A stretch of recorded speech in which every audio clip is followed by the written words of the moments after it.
कोई भी फॉर्म जब कभी भी भरना होता है तो कैसे भरते हैं, तो पहले तो हमेशा याद रखिए, पहले पेंसिल से भरा करिए, सबसे पहले पेंसिल से। और हमेशा कोई भी फॉर्म भरा जाता है उसमें कैपिटल लेटर का इस्तेमाल किया जाता है। कैपिटल लेटर यानी कि स्मॉल ABCD नहीं। देखिए इन्होंने जो भरा है स्मॉल ABCD से भर दिया आधा फॉर्म, है ना। इसको हमेशा कैपिटल लेटर से भरना चाहिए। इसके बाद देखिए यहाँ पे पूछा है फादर का और गार्जियन का ऑक्यूपेशन। पहले तो फादर नेम इन्होंने लिख दिया, फादर और गार्जियन का ऑक्यूपेशन। जैसे यहाँ पे इनका नेम लिखना था तो नेम इन्होंने लिख दिया, डेट ऑफ बर्थ लिख दी जो भी है, फादर मतलब छुपाने से क्या फायदा, दिखी गई है, फादर और गार्जियन नेम लिख दिया। और गार्जियन कहते हैं कि आपके चच्चा चच्ची या कोई भी, है ना। और फादर आपके पिता हैं, दोनों में से आप किसी का नेम डाल सकते हैं। और यहाँ पे जब पूछा गया इन फादर या गार्जियन के ऑक्यूपेशन, अगर आपके फादर हैं क्या काम करते हैं, उनका ऑक्यूपेशन, ऑक्यूपेशन माने होता है क्या काम करते हैं, तो आप बिजनेस डाल सकते हैं। अगर बिजनेस करते हैं, कहीं जॉब करते हैं तो जॉब भी डाल सकते हैं, ठीक है। और ज़्यादातर लोग अपना सेल्फ बिजनेस करते हैं, छोटा मोटा जो भी है तो बिजनेस डाल दें। नाम डालना ज़रूरी नहीं है कि बिल्डर हैं या कुछ भी है, परचून की दुकान है, सब कुछ नहीं, बिजनेस डायरेक्ट डाल सकते हैं। तो गार्जियन ऑक्यूपेशन, जैसे किसी के फादर नहीं है तो गार्जियन ऑक्यूपेशन में बिजनेस डाल सकता है। बिजनेस, बिजनेस की स्पेलिंग होती है BUSI, बूसी, NESS, बूसीनेस, है ना। बिजनेस पढ़ते हैं, बूसीनेस लिखते हैं ना, ऐसे याद रख सकते हैं। अब नेम ऑफ ऑफिस या फर्म, अगर ये कुछ काम करते हैं, बिजनेस जो भी है इनका, उस इनके ऑफिस का नाम क्या है या फर्म है। अगर आप नहीं डालना चाह रहे हैं या आपको मतलब छोटी दुकान है या नहीं शो करना चाह रहे हैं तो डैश लगा दिए। अब लोकल एड्रेस, कभी भी फॉर्म में एड्रेस डालना होता है तो पहले मकान नंबर डाला जाता है। क्या डाला जाता है? मकान नंबर, फिर एड्रेस। तो मकान नंबर क्या है? 426 बेटा 12, हाँ जी। और फिर कॉमा लगा के अब एड्रेस लिखा जाता है जो जिस मोहल्ले में रहते हैं। मोहल्ला क्या है? वजीर बाग जैसे लगता है, वजीर बाग। आप अपने मोहल्ले का नाम डालेंगे जो आपके मोहल्ले का नाम हो, ठीक है। और पूरा वजीर बाग नियर, नियर जो भी है, चराई है जो भी आप लिखें, नियर चराई लिख दें। और या डायरेक्ट आप लखनऊ, अपने जो सिटी है LUCKNOW, आपका पिन कोड जो होता है 226003, जैसे यहाँ जिस एरिया में रहते हैं। परमानेंट एड्रेस और लोकल एड्रेस यही है। अगर दोनों एड्रेस सेम है, परमानेंट मतलब परमानेंट तौर पर आप यहीं रहते हैं, तो आप परमानेंट मतलब जहाँ आपका मेन अपना घर है आप वहीं रहते हैं, बार बार घर बदलते नहीं है या किराए पे नहीं है, तो वो परमानेंट एड्रेस होता है। लोकल एड्रेस आपका किराए वाला एड्रेस हो सकता है कि आप बार बार बदलते रहते हैं, ठीक है। तो परमानेंट एड्रेस में जैसे यही है तो आप लिख देंगे सेम एज अबव, जैसा लिख दिया है लोकल में वही हमारा परमानेंट भी है। तो दोबारा उतारने के बजाय आप सेम एज अबव जो ऊपर लिखा है वही है। अब फ़ोन नंबर, आप जो भी आपका फ़ोन नंबर है, मोबाइल नंबर है, वो लिख देंगे। एजुकेशनल क्वालिफिकेशन, जिस बच्चे ने फॉर्म, जो बच्चा फॉर्म भर रहा है तो उसका क्वालिफिकेशन क्या है, कितना पढ़े है ना, ये लिखना होगा। अब यहाँ पे पूछा गया है एजुकेशनल क्वालिफिकेशन, नंबर ये लिखेंगे। एजुकेशनल क्वालिफिकेशन मतलब कितना पढ़े हैं बच्चे, कितना पढ़ चुका है, कितना पढ़ रहा है। तो मान लिए हाई स्कूल पास है तो आप लिख देंगे 10th पास्ट लिख सकते हैं। 10th में लोग, बहुत से लोग TH लगाते हैं, वो गलत होता है। TH सुपर स्क्रिप्ट कहते हैं, जो ऊपर लगता है वो सुपर स्क्रिप्ट होता है, नीचे लगता है तो सब स्क्रिप्ट। जैसे H2O वाटर का फॉर्मूला नहीं नीचे लिखते हैं तो वो सब स्क्रिप्ट होता है। 10th जो रोमन नंबर जितने भी होते हैं उसमें जो है सुपर स्क्रिप्ट नहीं लगाई थी, ना TH ना ND ना कुछ, है ना। अगर आप वाला लिखें नंबर वाला याला 1010 तो उसमें लगा सकते हैं। तो 10th पास लास्ट ईयर, है ना, सॉरी स्मॉल लेटर लिखना ही नहीं है, PASSED पास्ड, ठीक है।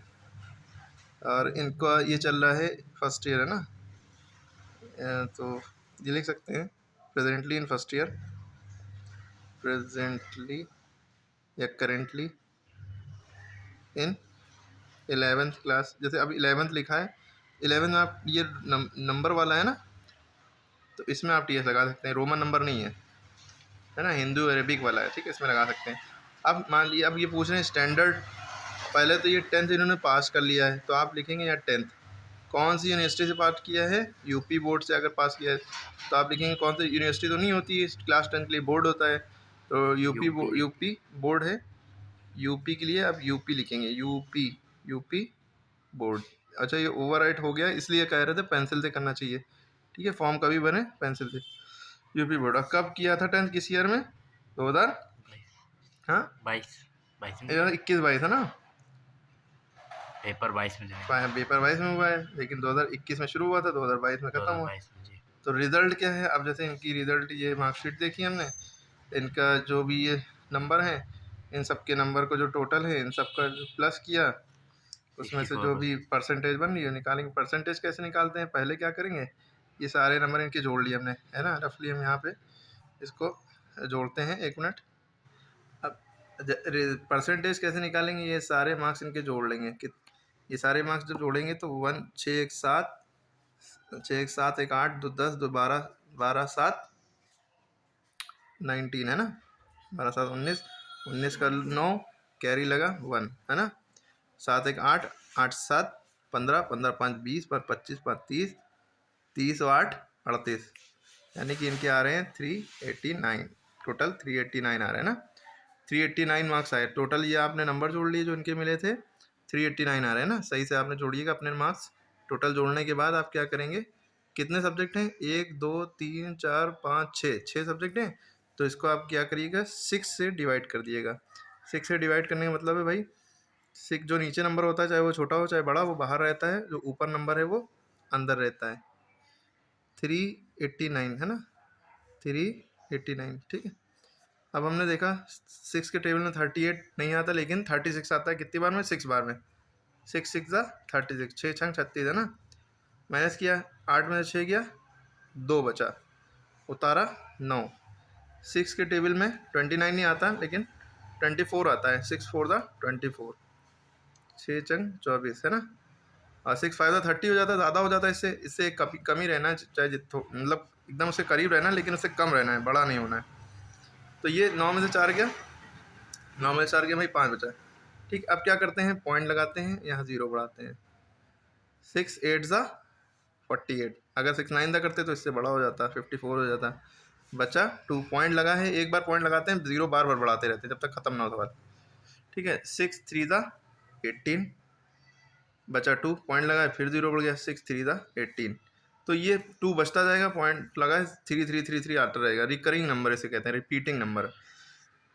तो ये सवाल नॉन टर्मिनेटिंग रिपीटिंग रिकरिंग का है, जो आप लोग 9th क्लास में पढ़ते हैं रेशनल नंबर के चैप्टर में।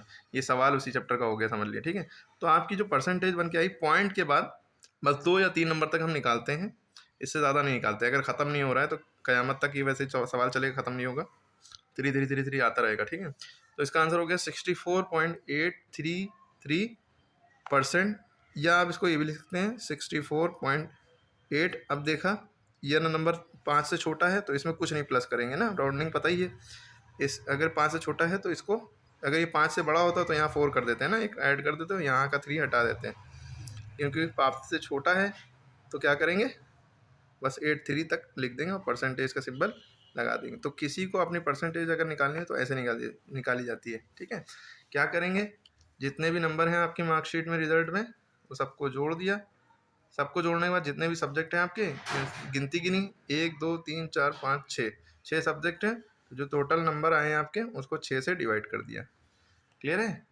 तो ऐसे आप लोग जो है करते हैं, परसेंटेज निकालते हैं। फिर आप जब डिवाइड करना आना ही चाहिए, वरना कैलकुलेटर है आपके पास, डिवाइड किया ये परसेंटेज है, यानी 60 प्लस होती है तो फर्स्ट डिवीज़न होती है। ठीक है, थैंक यू।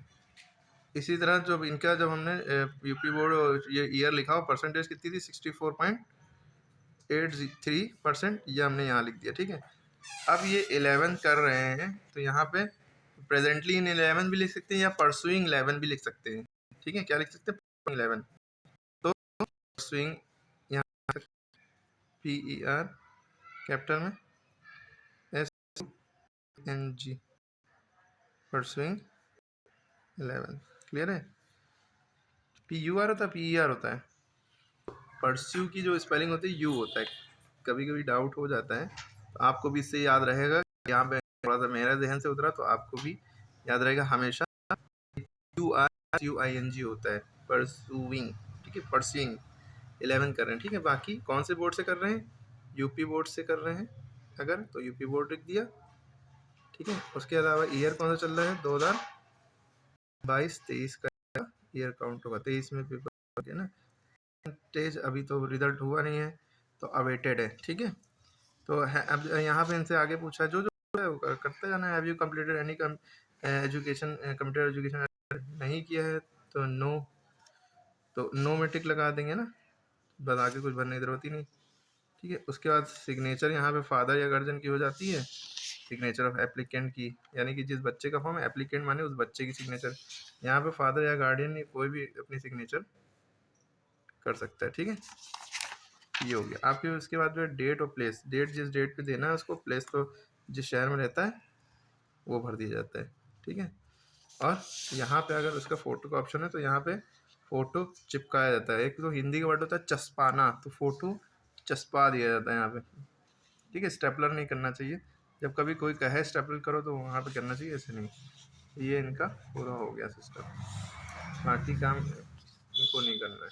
ठीक है, डेट डालेंगे जब जमा करेंगे, यहाँ पे अपनी साइन बच्चा करेगा जिसका फॉर्म है।